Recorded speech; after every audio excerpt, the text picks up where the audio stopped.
Hi, my name is Josh Lozano. I'm a UNLV journalism grad, currently run the Benchwarmers and Burner podcast. Also have a weekend radio show in Vegas. Today I'm going to talk about NBA basketball, especially playoffs and the AAU-style tournaments that they're going to be having at Disney World. I know everyone's excited. You're eager. You want to place your bets. You know, your wife's Father's Day is coming up. Maybe you want to get your dad a new watch. But I warn you, I hesitate you do not start betting yet on it because there's going to be so many variables.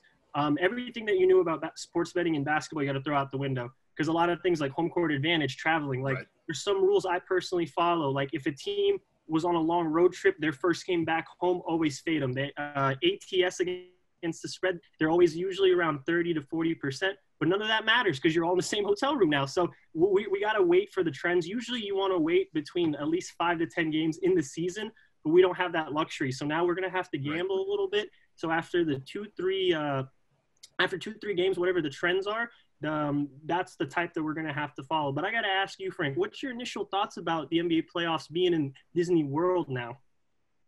Well, my initial thought was not only how are they going to do it, but how are people going to react? And this is something we talked about on the show previously. When you're looking at putting all these people, especially professional athletes, in an enclosed environment, you're looking at and they're also talking about bringing their families too, exactly, right? Mm-hmm.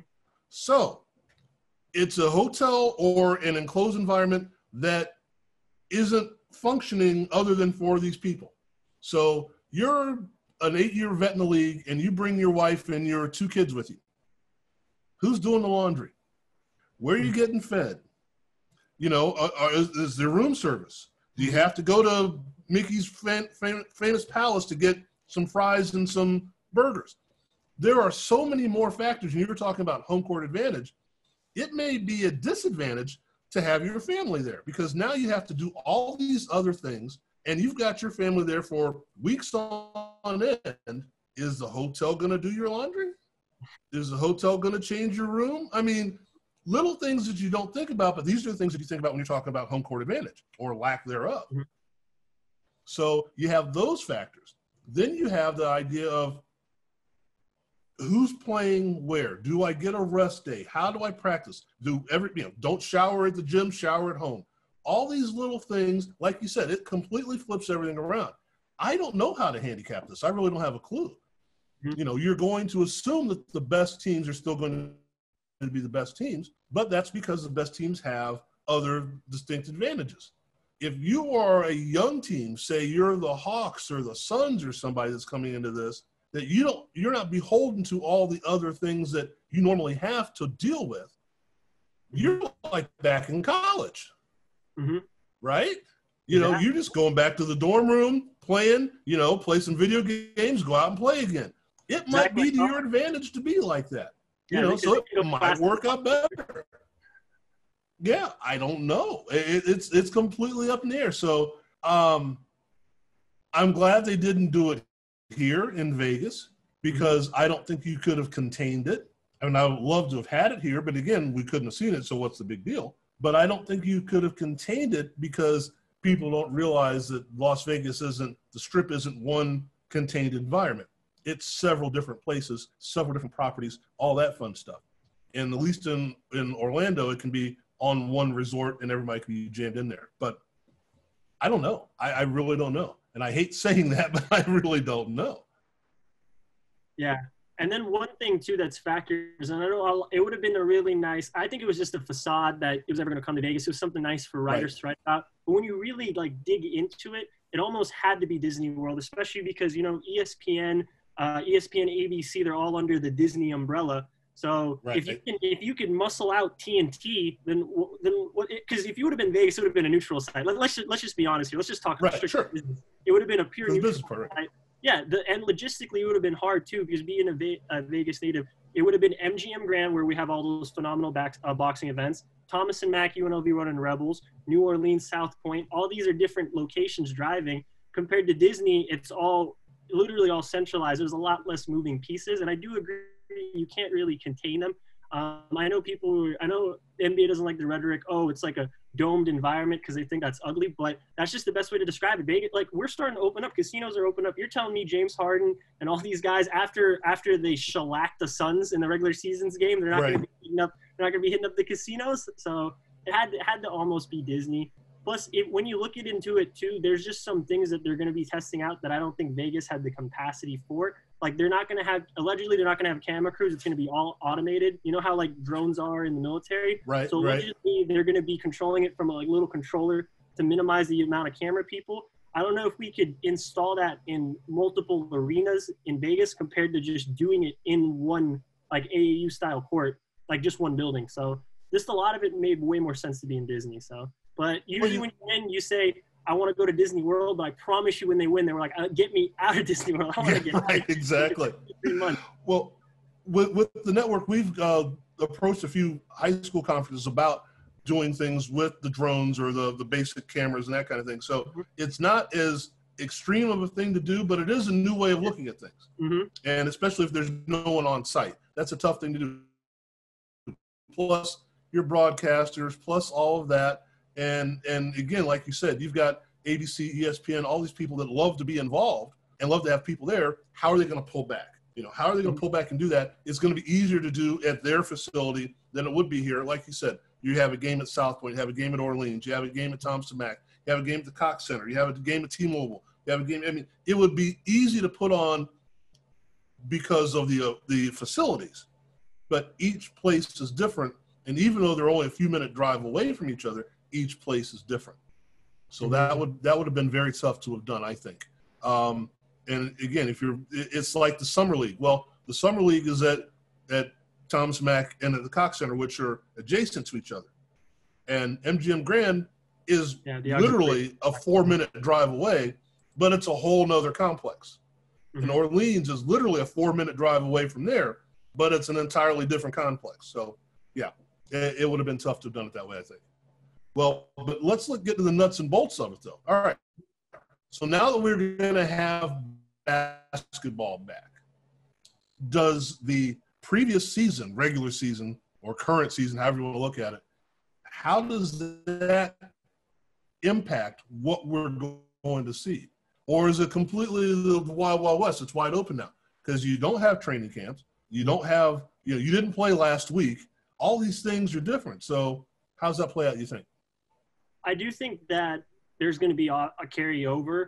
One reason I know a lot of people were moaning and complaining, like, oh, why the end of July 31st? Well, that's to give these players time to get acclimated back into shape and then also training. But going from cold bore to full speed is going to be, going from 0 to 100, there's going to be some like meshing and continuity issues with some of these teams. But I do think it does carry over. But there's just things you have to factor in. Like I know a lot of people were saying, like, the Memphis for him, great sophomore year, very underrated. Hurt, now he's fully healthy. Guys they just traded away, like Jay Crowder, and Iguodala, and now got who was having just to stay healthy. Now he has 2-3 months to get back. Now the Grizzlies, who had the toughest schedule going in, they might be able to hold the 8 seed. But the Pelicans are real good. I think since the only thing we have to base off of is the regular season, I do see some surprises. It's just so hard to judge because we've never had anything to base. If you look at the history, you can't even compare this to the lockout season when Boston won their championship because this isn't like a lockout season. It's reversed. Instead of starting later and then finishing the season shortened, it's like you start the season, take a break. It's like they had a spring break. Like you're talking about college campuses. They had like a spring break. The spring break was almost 2-3 months. So I think it's going to be tough.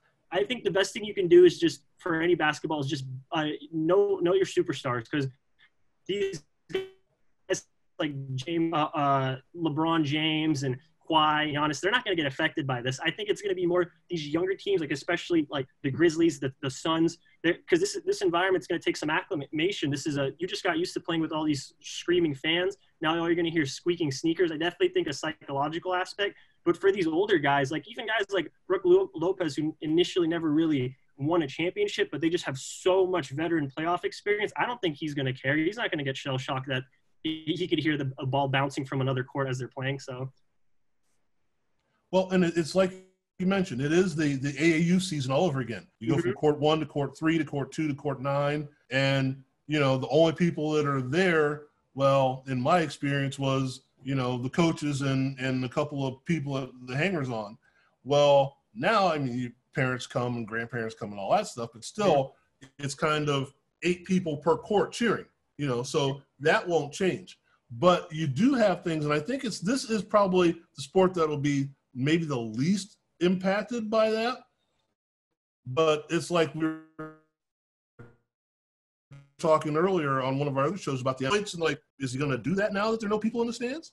The Steph Curry shimmy, is that going to be necessary when there are no people in the stands? And does that take away from what you do? Mm-hmm. Does that extra edge take away from who you are and how you play? As a player, I love to be booed. It made me feel good. And then to shut those people up. It's like, see there? Now, if there's nobody booing me, do I play any better or any worse? I think I play about the same. I'm hoping I do. Mm-hmm. But there is that little bit of edge. Who knows exactly what it is? So, there's a lot to consider. But I think that you touched on two ends of it. I think the veteran team with the guys that have been there before, that have been in that dance before, they've done what they've done, they'll be fine. Mm-hmm. And then I think you're going to have the younger teams who are used to this, as we call it, the AAU college campus kind of thing, and are just going to go out and ball. Mm-hmm. I think they'll be okay too. It's the teams in the middle that are that mix that you usually like to have, they may not gel as well. Mm-hmm. Yeah, I agree. It's just at this point we're just kind of throwing darts at a board too, because you really have no idea. And then it's always something that when it does happen, you're like, oh, that was so obvious. Why didn't we think of that? Of course, this was going to happen. Like, of course, Chris Paul was going to blah blah blah blah. But it's just all speculation. But I'm really excited. I think it's going to be for great basketball. I think it's going to be a ratings bonanza. I think especially because they were able to get their acts together before the MLB, which was very surprising, by the way. I think that they're gonna, I think that it's just gonna be. I think it's gonna be very enjoyable basketball, and I think in the annals of sports history, this is gonna be a very weird chapter in sports. But I think it's gonna be something that we're always gonna look back at, and then we're gonna tell like our kids or grandkids. We're gonna be like, oh, I remember that lockout season, yeah. And it's like, well, not really lockout. Yeah, that was weird, wasn't it? Yeah, that was weird. Yeah. I remember the AAU championship. Yeah. Well, I do it too much, and I usually apologize after I do it. I usually somehow always take a swipe at Gary Bettman in the NHL. I don't know why, I just do, because they usually seem to make the wrong move at the right time. And they were the first ones out of the box this time. The NBA goes on strike, and then we go on strike a week later. You're like, well, wait a second. You could have had the entire sports landscape to yourself, and we'll go on strike too. That'll solve everything. So, but they came out first. And as you said, MLB is still dragging their feet on what they have to do. And I'm going to assume that though you have more moving parts because you have more players, you have less to worry about, because does it take as long to get into baseball shape as it takes to get into basketball shape? Now, pitchers, I understand. You don't want to blow anybody's arms out. I understand that. But you still are basically in the season. So I would think your way of solving that would be, okay, we have everything scheduled, everything's there, and then we just start on this day, whether it be the All-Star break or on July 31st or on August 1st or whatever, and this is what we're going to do, and the season just goes from that point. And hopefully everyone plays the same amount of games. Maybe you have to catch up a couple people here and there because you've got to schedule the ballparks or wherever you're going to play. You've got to schedule all that, but it's already scheduled. So you don't make that adjustment. You just go from there. So, like you said, the NBA came out ahead of the MLB, MLS, everybody else. Cool. They've come up with a way they're going to do things. That's fine. But my question to you is, since we see all the fun little screens behind you there, how does this affect the betting? Do we get a chance, finally, to get on top of the books, I should say? I think the best time to beat the books is especially when there's just a lot of variance and variables, because these odds makers, they're just so spot on with the money. And a misconception too is that they make these lines because they genuinely think that's what the outcome of the game or the score is going to be. But they make these lines because they know these heavy bettors, these guys that they got runners going on, they're going to pound the lines, right? But now you can't, because sometimes these sharps, I mean, these real sharps, like these Billy Walter type of guys, they do a better job of making the lines than the actual sports book, right? So that's why they put those limits on there. So I think what they're going to do is I think they're going to probably start out with a smaller limit. But for guys like you and me, we're not running. I mean, like, actually, I'm just speaking for myself. I don't know, Frank. You might be a high roller. We're not rolling up with duffel bags with 100K. So they're not going to say, like, oh, you're not, you can't bet this much. And then another thing, too, it's not like football where you're allowed to bet a week ahead. Usually you only have about a night or maybe even 2 nights because they release the lines right after, right? So I think that initial first night, we're going to see heavy line movement. So I think just really focus on that and make sure to, if you can, there's a bunch of sites too that we can show you. Don't just follow the line movement because there's a difference between public money and sharp money, right? So always look for that, look for contrarian. But I think this is a great chance to beat the books just because they have no idea. They're lost in the dark. They have no idea what the hell's going on, just like we don't. So. Right. And that, to me, that's the perfect thing. I mean, we've all been in that situation. I told you off air that I have a story that, we bet the NBA playoffs, and the line was actually, it was the Rockets and I think the Suns way back in the day. Yeah. It was like 13.5 or something like that. Mm-hmm. And it was incredible. It would have been Drexler's last game and so-and-so, and the Rockets were done. Season was over. Their careers were done. And with a minute and a half left in the game, we had 3 points to give, and they took them. And it was reserves that you hadn't seen the floor all year, and you're thinking, how did they know that? There was a key turnover with like 47 seconds left in the game, and then they come down and score. Like, that's not possible. Yet here we are at the end of the game, like, I lost my half point. Wait a second. That shouldn't work out that way. So at some point, and I'm not a conspiracy theory person at all, but at some point you say, these guys know a hell of a lot more than I do. They know that some, 11th man on the team is going to come in and hit a 3 that shouldn't happen. Yeah. Wait a second. What's going on here? So, but again, it's the accumulation of stuff. I get that. But as you said, at this point now, we're looking and going, I'm not sure, or they're not sure what's going to happen. Mm-hmm. So this may either be the chance to get lucky or to study up. And like you said, you got guys who know the lines better than they know the lines. So, this could be the time to go. So, yeah, and I think it's a lovely thing. I love the analogy that it is an AAU tournament. I think that's spot on. I don't think anyone's really mentioned that to me, but that's perfect. That's exactly what it seems like. I've been an old high school coach. So, we would go to these summer shootouts and go, all right, just go here, go there, go there. You get your little schedule and you play 8 games in 5 minutes and see what happens. So that's going to be perfect. And the thing that I think is interesting is that as we were talking about age versus experience versus this versus that, we're not going to have a lot of time off in between games. And you're not going to have a lot of time for load management, though you've been off for a while. But sometimes that being off for a while, it's going to take some guys longer to get back. Yeah, there's so many things that you have to factor in. There's a question coming in here someplace. I'll get to it somehow. Yeah. But it's the idea of where do we, as fans, where do we put our emphasis on what we want to see as opposed to what we might see? I think what we want to see is just some like resemblance of normalcy probably, but we're probably not going to see anything like that. I think we want, because what makes the playoffs so nice is that playoff atmosphere where momentum is so key and you could just see the shift. Right. Like I'll take a perfect example.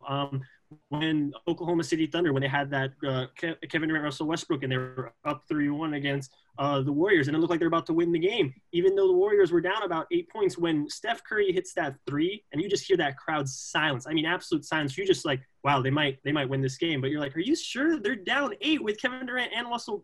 I don't think you'll have that just the oxygen sucked out of the arena type of moment. Right.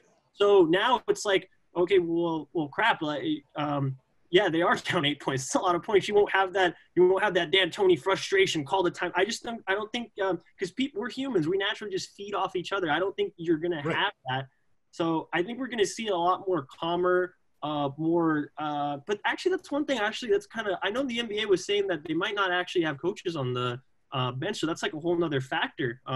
that we have to think about. Like, what are they going to do? They're going to prop an iPad on a chair and this is some dystopian. They're gonna, right. Little robot off to the side. Yeah, well, right on my face, right on my face, on the screen. He's like, well, the little bit that I've heard, it might be like head coaches, but you're going to limit the number of assistants or whomever. So, and you know, they may not be the ones that directly affect the play call, but all right, we need to go to this defense or we need to do that, or, you know, and the coach is always going to go, what do you think about if we do this? So that changes how it's played as well. Mm-hmm. Yeah, I completely agree. I feel like in the heat of battle too, because when you look at guys like Mike Budenholzer, who's a phenomenal regular season coach, no one can ever take that away from him. He facilitated that phenomenal Atlanta Hawks team where they had the 4 All-Stars, and you read it, you're like, how was Jeff Teague and Kyle Korver an All-Star? Right. But when he gets into the playoffs, when you're in the trenches, he's actually a horrible against the spread coach. Like, especially because the Bucks usually they get a fat number. I mean, they usually have to lay sometimes like 8, 7, 6 points in the playoffs, and then they end up losing because Mike Budenholzer doesn't adjust. I think it's gonna affect guys like Nick Nurse, who's phenomenal on the fly. Like, they went in the box and won in the finals. I think that's gonna affect those guys because they're not in the trenches. They can't make that split decision, and they don't see it as clearly without these types of assistants, if that makes any sense. Because some of these teams have phenomenal assistant coaches. Like the Lakers have Phil Handy. So they'll come in and because sometimes it's these assistant coaches that'll whisper like little birds in the coach's ear. Like, for example, the phenomenal death lineup was actually Luke Walton's. If you might not like him as a coach on the Kings or the Lakers. I know I personally didn't like him as a coach as the Lakers. I'm a journalist first, Lakers fan second. But that was his idea. So, and these assistant coaches do matter. And if they're not there chirping in the ear, I think it's going to affect some of these guys like Nick Nurse and Mike Budenholzer, who make these quick adjustments. Budenholzer, who doesn't make adjustments. Now he doesn't have that extra guy in his ear. So, right. Well, and you know that there are 2 ways of coaching, especially when you're the head coach, is that first of all, you're either great in game prep or you're great on game day. Some are good in both, but some are not. And as you're talking about Budenholzer, we were looking at more of game prep when he's got 3 days to prepare for this team as opposed to back to back to back to back, you know. And then you're looking at guys that are game day coaches that can make those adjustments flying by the seat of their pants. And they usually have, like you said, somebody in there going, all right, I'm watching the ball, you watch defense. Mm-hmm. I'm watching the ball, you watch off-ball screens. You do this, you do that. And then, because it's the NBA, you got 17 of these guys. And if you just eliminate 6 of them, you know, his job is to look at this. What are we doing on the defensive end? How are we doing this? What do we got for time? Who's doing, you know, you miss timeouts, you miss time management, you miss a lot of things because that's somebody else's job. As the head coach, you're tunnel vision, and then they bring other stuff away. Or you're the orchestrator, and then they handle the details, depending upon how you want to do it. So if you're the guy that's big picture guy, and you don't have anybody handle the details, you may not be prepared for that. That may not be what you're hired for. Looking at the Lakers, you're looking at why was Jason Kidd brought in? You know, even though you have Frank Vogel, Jason Kidd was there for a specific thing. Mm-hmm. Right. So if he's not allowed to be on the bench, that specific thing is gone. Now, again, I don't think it's going to matter that much, but that's an example. Mm-hmm. You know, when you have a guy that does a particular thing and you tell him, now you go sit in the hotel room or you stay back in Delaware, well, how do we fix that? And again, I don't think we have enough game time experience to figure out how it works because camp is over, first game. Mm-hmm. There's no preseason. There's no 82 games to work it out. We start playing right when we're ready to play or when they say we're ready to play. So that's another factor. Yeah. And I'm sure – oh, I'm sorry. Go ahead. Oh, no, my bad. You continue, Frank. No, I've exhausted that. Okay.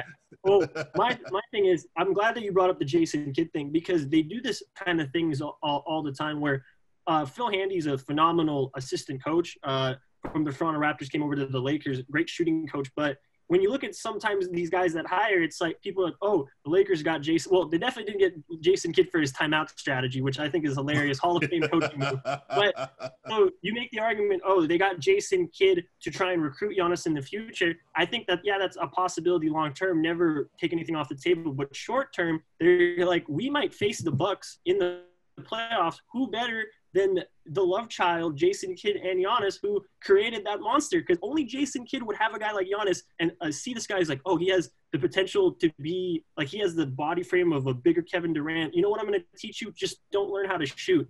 Just focus on handling, focus on passing, focus on – that is the most Jason Kidd. That's what makes Giannis so phenomenal, because if he would have got another coach, they probably would have taught him how to space the floor earlier. But because he focused on that at such a young age, Jason Kidd was just like, I want you to I don't care if you're 7 foot, you're going to handle like a guard. You're going to do all this. He created this monster, and now this guy can, from half court, can take it. I think when you sit there, I think Jason Kidd's the perfect type of guy. And then Phil Handy's another example because Toronto, what if they face Toronto in – I see it unlikely that they're going to come out of the East, but that's what I mean. When you start looking at if you're a real heavy NBA fan like you and I, Frank, you'll start looking at some of these assistant coaches and you'll be like, oh, that's interesting. He used to coach for that team. Okay, look at that. They picked this guy up from last year. And then that's when I agree with you, the assistant coach to the everyday fan, that's not a factor. But to you and me, we understand that kind of stuff because that's when the whispers, come in. So that's all. And again, like you said, there are so many things to consider that there are too many things to consider. Because like you said, did we bring this guy in to be an integral part of what we do on a day-to-day basis, or because he has extensive knowledge of this team that we might face 8 months from now? And that's okay if you can do it. If you can afford to do it, that's great. If you can say, we brought in Jason Kidd because of the Bucks.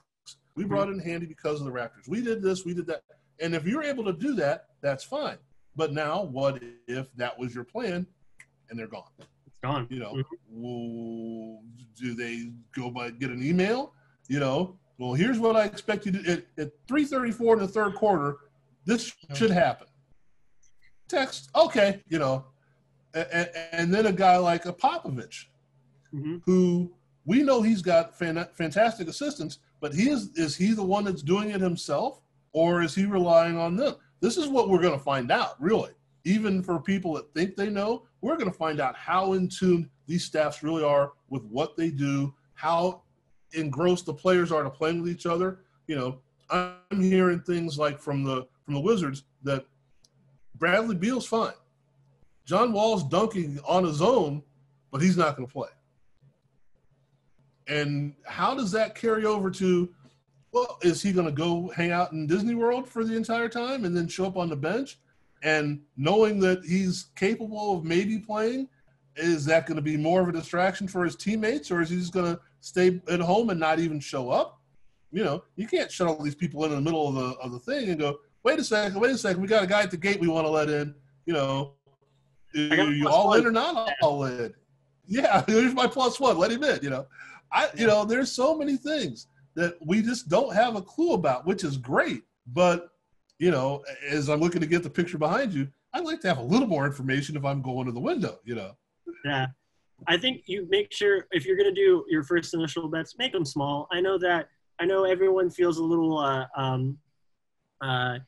they're eager to bet, they're eager for sports, but just have a little bit of restraint. Please, you've been waiting this long, wait a little bit longer. I would hate for you to blow out all your entire bankroll on the first couple of games, because we just have no idea. We have no – and anyone that tells you they know what's going on is just a bold-faced liar. Even Adam Silver has no idea what's going on, and this guy's planning everything. So we're just going to have to see. I think there's going to be so many factors, and then we just really got – I think what's most important, too, is momentum. I know that a lot – I love looking at trends, but we're not going to have a big enough sample size to get accurate trends, if that makes any sense. So don't fall in love with that. What I would fall in love, like we were talking about before, veterans, maybe young teams get hot, but mostly momentum. Because if a team can – whatever team goes on, like, in those early 8 games, whoever can string, like, a 3, 4, 5-game winning streak, to me, that just tells me well, I don't know why, but maybe coaching staff, but they figured it out. Whatever it was, I don't know how they got so acclimated so quickly, but I think that'll be the best way. And then you have to also look at opponents. I would throw away strength of schedule because there's no such thing right now because it's difficult. Plus,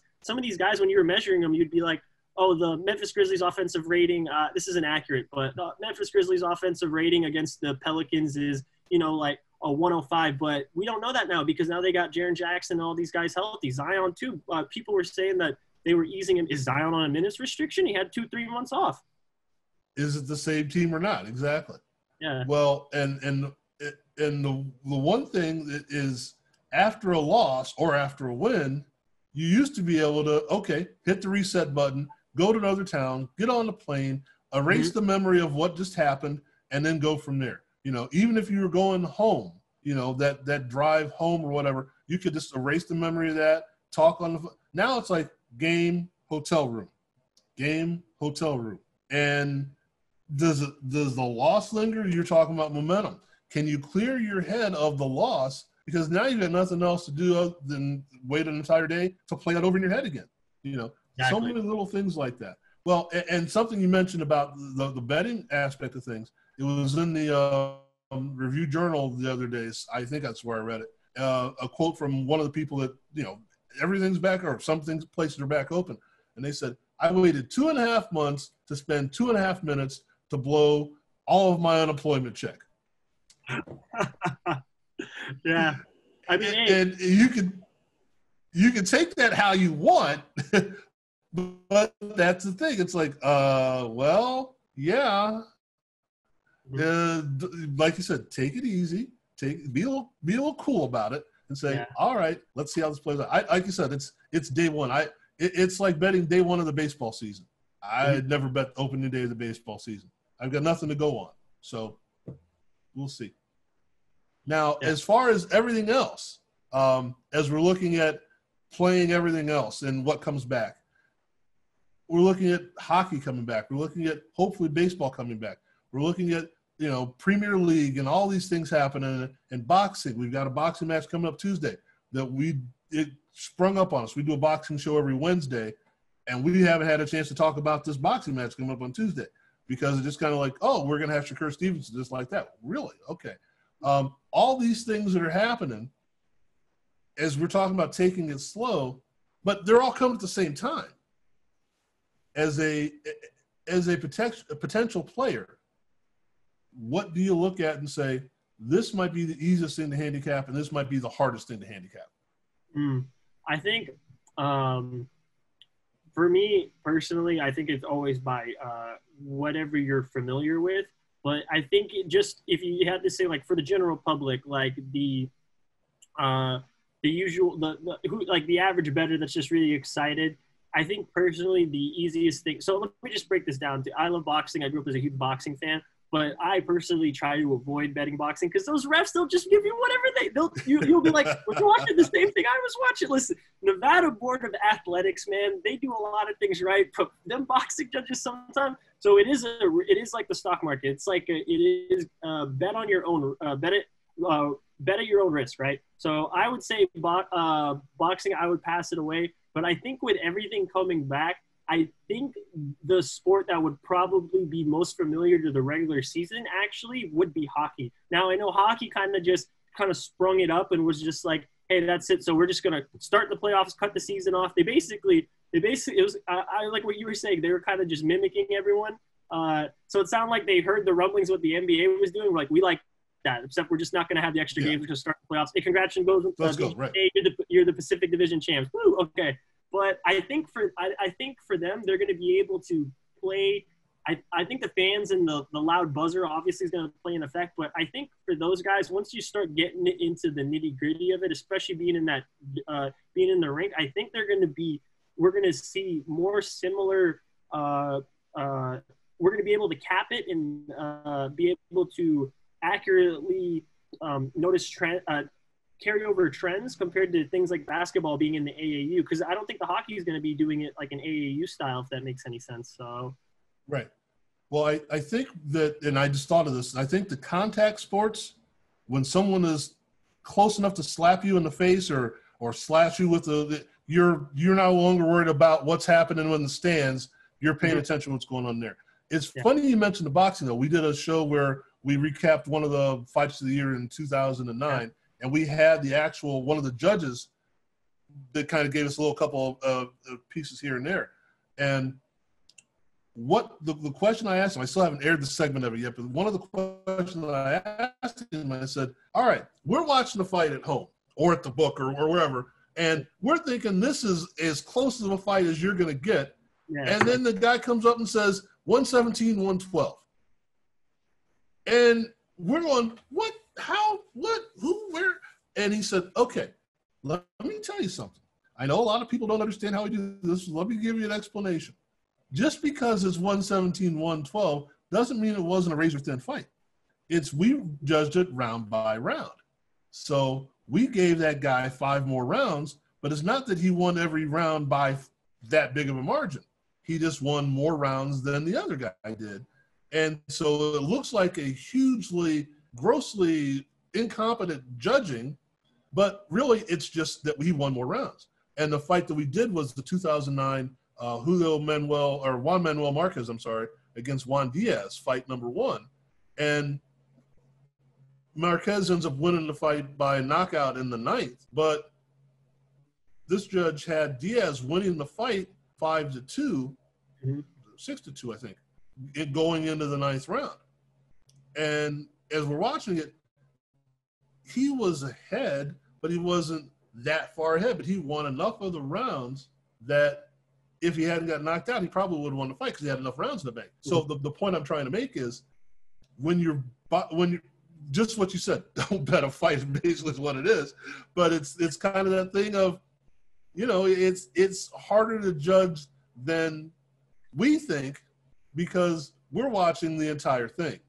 And I think you're right about that. It's like, I like the McGregor-Mayweather fight. Like, if you're judging it round by round, Mayweather might be losing the fight. I don't know. I was posted up outside of the New York Sportsbook of that one and watching people just lose their mind every time they changed the line. It was hilarious. People were literally crawling all over each other to get to the book to bet the fight. It's zombie movie, yeah. Oh, it was crazy, yeah. Because everyone thought they knew, which is kind of what I think is going to happen here. Everyone thinks they know something of something that's completely foreign to them, which is going to be great for everybody because you may actually win. Yeah. Well, speaking of contact sport too, I wanted to say that I thought the UFC would be the easiest, but we've already had some UFC fights, and I think one huge variable about it is the fact that since there's no crowd, they were able – because off the top of my head, I can't remember the names, but there were multiple fighters that were like, I won because I heard what Joe Rogan or DC was saying. I wasn't even listening to my coach. I just heard what they were saying. Right. And they said, oh, if I were him, I would do this or I would do that. And that was normally I wouldn't be here. That I made that quick adjustment. Then when you think about that, you're like, well, crap, like that's something that I never like. How was I supposed to cap that? How was I supposed to handicap that Joe Rogan was going to mess up my parlay? That's why I think I don't think that's going to happen in hockey. I don't think there's going to But there's a factor. Now I got to bet on Joe Rogan too. I mean, wait a second. Now I've got to go back and listen to his podcast and figure out, all right, how does he call a fight? Well, now wait a second. It's there. Like you said, there's so many things that they're impossible to think about, and we won't be in the arena to be able to judge how it works. Mm-hmm. We're going to get the network or the feed that they give us, but it's what we encourage people to do when we cover a boxing match in retrospect is turn the sound down. Turn the sound all the way off and watch it. Because that way you tune out Jim Lampley, you tune out Joe Tessitore, you tune out all the people who are, oh, that was a great punch, and you're watching that punch didn't land. He's really got one, and like, no, he's just waiting for him to do he lulled him to sleep, now he did something.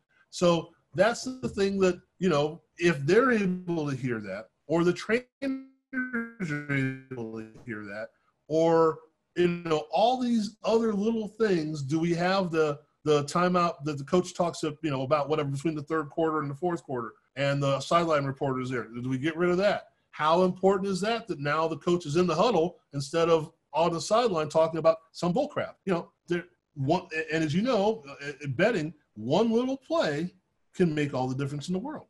If you got a game that you're thinking it's the over under is a 4.5 point spread, well, one bucket makes a difference. It does. It's huge. The margin of error, it's so slim. Like people really don't understand that whenever you start actually hardcore betting, and line movement is so important. And yeah, and then in sports where there isn't, if there's really no spread, like let's just say UFC, just seeing the number, like let's just say there's a fight you really like and it goes from minus 110 to like minus 150. You're sitting there like, do I really want to risk that much money? I like that at that value. It's once you start really getting into it, then you really have to be, because the only advantage, and I promise you, the only advantage we have over the sports book is we decide whether we give them our money or not. So, and that takes a lot of restraint. That's the only advantage we have. So if you don't like a line, don't bet it. There's no need to force it. There'll be others. I know when I say there'll be other sports with COVID and all that, it seemed like there wasn't, but I promise you there will be. Right. You just have to, because that's the one advantage we have. So I know some people eager, they'll be like, oh, I really like the Atlanta Hawks +8. It got bought.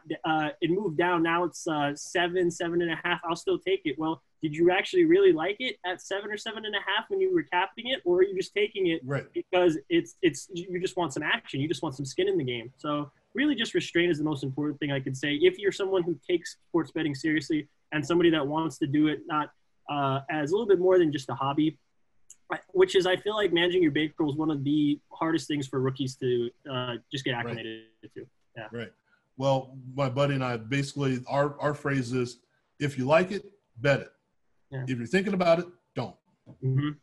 If you're sitting there contemplating what to do, don't touch it. But if you go, I like this horse at that odds, make sure you get your butt to the window. Don't wait for it to change. Mm-hmm. But if you're thinking about, well, if the sire was, then you've had to go through too much. You already know what you're doing. You've already made your decision. Go bet it. And then when it comes out and it wins, go get some champagne. Yeah. Exactly. Get some champagne, and don't be afraid to line shop either. Too, if you're new, I know for some people it's like, oh man, Josh, like I don't want to make like 8 accounts. I'm like, I know it's hard, but you don't need to make a lot. Just find different values, and then some places to favor. Let's just say they skew. I wouldn't say they want to take advantage or poach, but some books do take advantage of newer guys. What they'll do is they'll be like, oh, I'll make it. I know that usually newer bettors like to take favorites, like, oh, I'll go with the Patriots or whatnot. So usually, let's just say the line might be 7, but at this book they'll take it at 7.5. So if you're a guy who likes the dog, you like the underdog, and I know this sports book likes to poach on newer guys, I'm going to go over there because they're probably going to have the Patriots at 7.5, maybe even 8 instead of 7 at this book. So you got to try and get every little edge you can on the sports book, because trust me, they already make enough money off most people. So. And another thing too is I know a lot of people like to gatekeep information. I always say, if you can, just try and be knowledgeable. The more good bettors that are out there that want to help each other, then the more that it'll be successful for us, because it's a good day when we're all cashing tickets. And I think you mentioned something very important. Now, if say you've decided that your book is MGM, let's just say, and it's an MGM property and it's surrounded by MGM properties. But it doesn't mean that you can't get one line at MGM, and by the time it changes something else, you can go to New York, or you can flop across the street to Excalibur in a 3-minute walk. Mm-hmm. You may find something you like better someplace else before it gets changed, if that's what you're looking for. It's a possibility. And as long as you're there for the long haul, if you just get there for one game, then don't worry about it. But if you're trying to bet a day, or like the NCAA tournament, for example, you go, okay, I like what's going on here, but I like what they have for round 2 or game 2 or whatever over there better than what's over here. And then I can always bet it here again if I want to. Exactly. And then one thing, there's a lot of different things you can do. Exactly. And then I know a lot of people, the brick and mortar betting at the casinos is phenomenal. There's no experience like I always recommend it. If you can, go do it. But you almost have no excuse to line shop with how much online betting there is if your state's legal. I know Californians are a little bit behind. They're about to get it right now. But there's an issue with whatever state you're in. There's different taxes. That's why it's like, I know I sound like a homer, but nothing beats gambling in Vegas, baby, because the taxes and sports money. Plus, I'm not a lawyer or a lawyer yet. Let's just say, but So usually, I'll be honest with you, when you go to the books and you're one of those small time bettors, maybe you just go with your wife and you put $100 on the bills or whatnot. Most of the time, they didn't ask your name. They had no idea. They had no idea you won the money. So, yeah, so that's one experience. That's a huge advantage over betting online, because then you have that paper trail where, let's just say you go on a lucky streak, you make like 30, 40,000. Let's just say you're one of the lucky guys, right? That's something reported. But let's just say you go to the book, you hit like a crazy 9-team parlay. No one knows your name. No one knew that you did that, Joe. So that's why nothing beats brick and mortar and nothing beats gambling in Vegas.